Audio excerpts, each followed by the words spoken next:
ஒரு அருமையான விழா. இந்த விழாவிலே ஒரு அருமை என்ன, ஐயா திருவாவடுதுறை ராஜரத்னம் பிள்ளை அவர்களுடைய அரங்கத்தில் நமக்கு நடப்பதே ஒரு பெரிய பெருமை. அதில் நாம் வாங்குவது ரொம்ப பெருமை. வாங்கிறது யார் கையால் வாங்கியிருக்கிறோம் அப்படிங்கிற போது ரொம்ப பெரிய பெருமையாக இருக்கு. நான் முதல் படியாக நம்முடைய மாண்புமிகு முதல்வர் கையால் முதல்ல ஒரு விருது பெற்றேன். இப்போ ரெண்டாவதாக இப்போ ஒரு விருது பெற்றிருக்கிறேன். இது படிப்படியாக எனக்கு கொடுத்துக்கிட்டே வர்றீங்க. அடுத்தது என்ன கொடுக்க போகிறீங்கன்னு எனக்கு தெரியல. அநேகமாக கலைமாமணியாக இருக்கும்னு நினைக்கிறேன்.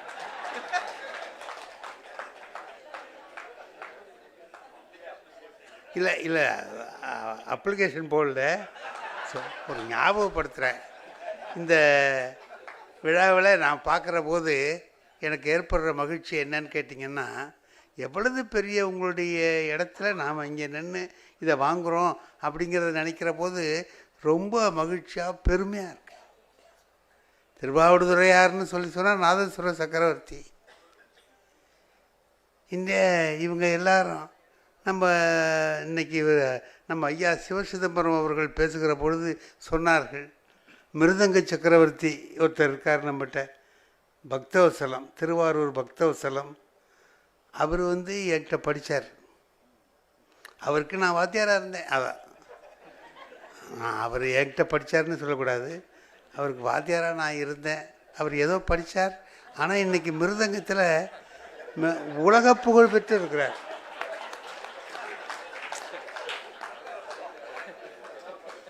உலக புகழ் பெற்றிருக்கிறார். அதே போல் நான் நினச்சி பார்க்குறேன், யார் ராமானுஜம்னு சொல்லி சொன்னால் அரியக்குடி ராமானுஜ ஐயங்காருடைய பேரன்னு சொன்னாங்க.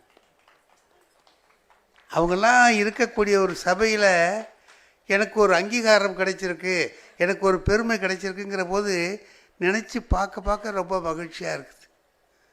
நம்ம அரியக்குடியெல்லாம் எப்படிப்பட்டவங்க, அவங்க பாட்டில் தான் சிறந்தவங்கன்னு அர்த்தம் இல்லை, நகைச்சுவை அவ்வளோ அருமையாக பண்ணுவார். அவர்கிட்ட ஒரு கச்சேரிக்கு போயிட்டார் ஒரு கிராமத்துக்கு. அங்கே அந்த மிருதங்க வித்வான் வரல, அவருக்கு திடீர்னு உடம்பு சரியில்லை, வரலன்ட்டார். எங்கே கிராமத்தில் போய் கச்சேரிக்கு, கல்யாண கச்சேரிக்கு போய் என்ன பண்ண முடியும்? இங்கே யாராவது மிருதங்கம் தெரிஞ்சவங்க இருக்காங்களான்னு கேட்டார். இங்கே ஏதுங்க மிருதங்கம் தெரிஞ்சவங்க ஒருத்தர் இல்லைன்னா, ஒருத்தர் சொன்னார், என் பையன் மிருதங்கம் கற்றுக்கிறான், ஆனால் நீங்களோ மகா பெரிய வித்வான், உங்களுக்கு அவனால் வாசிக்க முடியுமான்னு எனக்கு தெரியல, வர சொல்லியான்ட்டார். இப்போ ஏதாவது அந்த இடத்துக்கு ஒரு ஆள் வேணும் இல்லையா, வர சொல்லுன்ட்டார். அவர் வாசித்தார். அந்த பையன் எப்படி வாசிப்பான், வாசித்தான். முடிஞ்ச உடனே அவங்க அப்பா கேட்டார், ஐயா நம்ம பையன் எப்படி வாசித்தான் அப்படின்னா, முதல்ல என் பாட்டுக்கு தான் வாசித்தான், அப்புறம் அவன் பாட்டுக்கு வாசித்தான்.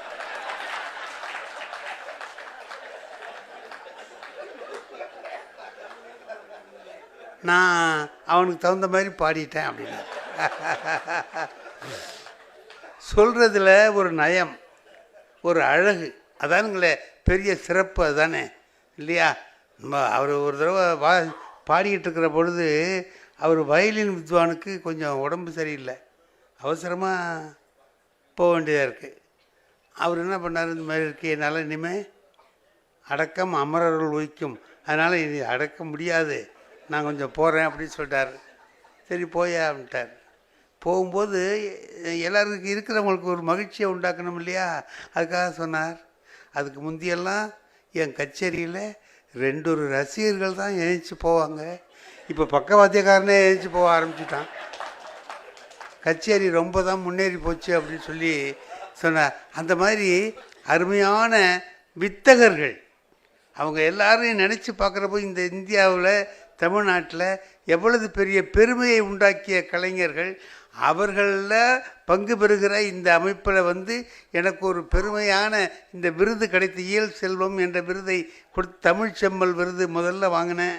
இப்போ இயல் செல்வம் விருதையும் அவர்கள் கையாலேயே வாங்கியிருக்கிறேன். ரொம்ப மகிழ்ச்சி, ரொம்ப பெருமை. எல்லாருக்கும் என்னுடைய உளமார்ந்த நன்றியை தெரிவித்துக் கொள்கிறேன். நன்றி, வணக்கம். அவர்களுடைய நேரத்தை அதிகமாக எடுத்துக்கிறது, ஒவ்வொரு நிமிஷத்தையும் எடுத்துக்கிறது எவ்வளவு தப்புங்கிறது தெரிஞ்சு தான் நான் எடுத்துக்கிட்டு இருக்கேன். ஏன்னா அவங்களுடைய நேரம் இப்பொழுது ரொம்ப பொன்னான நேரம். தமிழ்நாட்டில் இல்லை, இந்தியாவிலேயே எல்லாராலையும் கவனிக்கப்படுகிற ஒரு மனிதர் இருக்கிறார் என்று சொன்னால் முதல் இடம் நம்முடைய ஐயா முதல்வர் அவர்களுக்கு தான். அப்படிப்பட்ட அவர்கள் இங்கே உட்கார்ந்து இருக்கிறது, நம்மோடு இருக்கிறது, இந்த நேரம் நமக்கு ரொம்ப விலை மதிப்பற்ற நேரம். இதுக்கு ஒரு எல்லை இப்போ கட்ட முடியாது. அவர்கள் இங்கே இருக்கிற போது அந்த நேரத்தை அதிகமாக எடுத்துக்கொள்ள நான் விரும்பவில்லை. எல்லாருக்கும் நன்றி. ஐயா அவர்கள் இங்கே வந்திருந்து நம்ம மாண்புமிகு முதல்வர் அவர்கள் இந்த விருதை வழங்கியதற்காக நன்றி தெரிவித்துக் கொள்கிறேன். இங்கே விருது வாங்கிய எல்லார் சார்பிலையும் நான் நன்றி சொல்கிறேன். ஏன்னா ஒவ்வொருத்தரும் சொன்னால் நேரமாயிடும்ங்கிறதுனால எல்லார் சார்பிலையும் நான் நன்றி சொல்லுகிறேன். நன்றி, நன்றி, நன்றி. இந்த விழாவை சிறப்புற அமைத்திருக்கும் முத்தமிழ் பேரவைக்கு என்னுடைய நன்றியும் வாழ்த்தும்.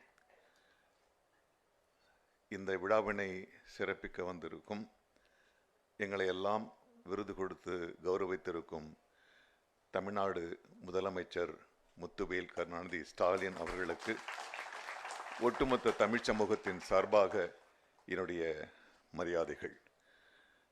ஐயா சண்முக வடிவேலன் அவர்கள் சொன்னது போல நான் அதிக நேரம் எடுத்துக்கொள்ளப் போவதில்லை. கலைஞர்கள் பாராட்டும் விருதுகளும் பெறும்போது கிடைக்கின்ற சந்தோஷம் அவர்களுக்கு பணமாக கிடைப்பதை விட மிகவும் அற்புதமான ஒரு உணர்ச்சியை கொடுக்கிறது. அதுவும் யார் கையால் பெறுகிறோம் என்பது இன்னும் ஒரு பெருமகிழ்ச்சியை தருகிறது. இங்கு இருக்கின்ற கலைஞர்களும் அதுபோலத்தான் அந்த மகிழ்ச்சியில் திளைத்து கொண்டிருக்கிறார்கள். ஆனால் எனக்கு ஒரு சிறிய பதட்டமும் பயமும் இந்த கலைஞர் விருதினை பெறுகின்ற பொழுது கிடைக்கிறது. முதலில் இந்த விருதுக்கு தகுதியானவனா என்கின்ற ஒரு பெரிய கேள்வி எனக்குள் எழுந்தபோது, சரி அவர்கள் தேர்ந்தெடுத்து விட்டார்கள், வாங்கிக் கொள்வோம் என்கின்ற ஒரு எண்ணத்தோடு நான் இங்கு வந்தேன். இப்பொழுது இந்த விருது எனக்கு மகிழ்ச்சியையும் பெருமையும் கொடுத்ததை விட ஒரு பெரிய பொறுப்பை கொடுத்திருக்கிறது. இந்த விருதை தக்க வைத்துக் கொள்ள இன்னும் நான் பலபடி ஏற வேண்டும். இன்னும் என்னுடைய கலையை ஆழமாக நான் பயன்படுத்த வேண்டும் என்கின்ற ஒரு பொறுப்பாகத்தான் இந்த விருதை நான் காண்கின்றேன். அதிக நேரம் எடுத்துக்கொள்ளவில்லை என்றாலும் ஒரு சிறு நிகழ்ச்சியை கலைஞர் அவர்களோடு எனக்கு கிடைத்த ஒரு பொன்னான ஒரே ஒரு நிகழ்வை மட்டும் நான் சொல்லிக்கொள்ள விரும்புகின்றேன். நான் நூற்றுக்கணக்கான படங்களில் நடித்திருக்கின்றேன். ஆனால் பட்டியலிட்டால் ஒரு சில படங்கள் தான் மிகச்சிறந்தவை என்று தோன்றும். அதற்காக மற்ற படத்தில் நான் மிக மோசமாக நடித்தேன் என்பது கிடையாது. அது ஒரு சினிமா உருவாவதற்கு பல காரணங்கள் இருக்கின்றன. அதில் என்னுடைய நடிப்பு பயணத்தில் மிக மிக முக்கியமாக அமைந்தது கலைஞர் அவர்கள் எழுதிய தென்பாண்டி சிங்கம் பொதிகை சேனலில் 13 வாரங்கள் வந்தன. உண்மையில் இந்த விழாவுக்காக சொல்லவில்லை, நான் நேற்றிலிருந்து நினைத்து பார்க்கின்ற பொழுது அவரோடு பல நிகழ்வுகளில் சந்தித்திருக்கிறேன், மனம் விட்டு பேசியிருக்கிறார். எந்த நிகழ்வு மிகவும் இந்த விருதுக்கு இணையானதாக இருக்கும் என்று நினைக்கும் போது இந்த ஒரு நிகழ்வு எனக்கு ஞாபகம் வந்தது. தென்பாண்டி சிங்கம் எனக்கு அழைப்பு வந்தபோது நண்பர் இளைய பாரதி அவர்கள் மூலமாக நான் சற்று பின்வாங்கினேன். ஏனென்றால் ஒரு தேவையில்லாத ஒரு மாயை ஒன்று இருக்கிறது. டிவியில் நடிக்க போயிட்டா சினிமாவில் நடிக்க முடியாது, அவன் சின்ன நடிகன் பெரிய நடிகன் அதெல்லாம் கிடையவே கிடையாது. நடிகன் தான். இளைய பாரதி அவர்கள் தைரியம் சொல்லி, இல்லை நீ அப்புறம் யோசிச்சு பார்த்தேன், இந்த வாய்ப்பு என்ன கிடைக்கும், 4-5 சினிமா விட்டு போகலாம். ஆனால் கலைஞருடைய சில படங்களில் நடித்திருக்கின்றேன். அவர் எழுதிய ஒரு சரித்திரத்தின் ஒரு பகுதியில் முக்கிய கதாபாத்திரமாக 13 எபிசோடு வருகின்ற ஒரு நீண்ட ஒரு நடிப்பு பயணம் கலைஞர் மூலமாக கிட்டுவது மிகவும் அரிதானது என்று நான் அதை ஒப்புக்கொண்டேன். நான் அதை ஒப்புக்கொண்ட போது அவரை நான் சந்திக்கலாமா வேணாமா என்று சொல்கின்ற பொழுது நாசரை வரச் சொல் என்று அவரே கட்டளை இடுகிறார். நான் போனேன். அவர் மனதுக்கு முக்கியமான மிக நெருக்கமான ஒரு கதையாக இது இருந்திருக்கிறது. அவர் கேட்கிறார், புத்தகத்தை படிச்சிங்களா? ஐயா படித்தேன். சரி, அந்த புத்தகத்தை அந்த கதையை பற்றி எப்படி அதை தேர்ந்தெடுத்தார், எப்படி எழுதினார் என்பதை சொன்னார். முடிகின்ற தருவாயில் நான் சொன்னேன், ஐயா நான் புத்தகத்தை படித்தேன், இருந்தாலும் அந்த கதாபாத்திரத்தை வடித்த ஒரு எழுத்தாளரின் மூலமாக நேரடியாக அந்த கதாபாத்திரத்தின் வடிவத்தை நான் கேட்டால் நன்றாக இருக்கும் என்று நான் ஒரு வேண்டுகோளை முன்வைத்தேன். அவர் புத்தகத்தை படித்தாயா இல்லையா என்று கேட்டார். ஐயா நான் புத்தகத்தை படித்தேன், அது படிப்பது ஒரு நடிகனுடைய கடமையாக இருக்கிறது, இருந்தாலும் உங்கள் வாய் வழியாக கேட்க வேண்டும். சொல்லலாம், ஆனால் எழுத்து மிகவும் முக்கியமானது. சொல்லும் பொழுது நீங்கள் அதை அடக்கி கொண்டு போகலாம், ஆனால் எழுத தீர்மானித்த பிறகு என்ன எழுத்துக்கள் என்ன வார்த்தைகள் வர வேண்டுமோ அது மட்டும்தான் வரும். அதுதான் அந்த விளக்கம். நான் சொல்லணும்னா நான் தென்பாண்டி சங்கத்தை பற்றி 6 மணி நேரம் பேசுவேன். புத்தகம் இருக்குல்ல உங்ககிட்ட? இருக்கு. சரி, இன்னொரு புத்தகம் கொண்டு வாங்கன்னு அவர்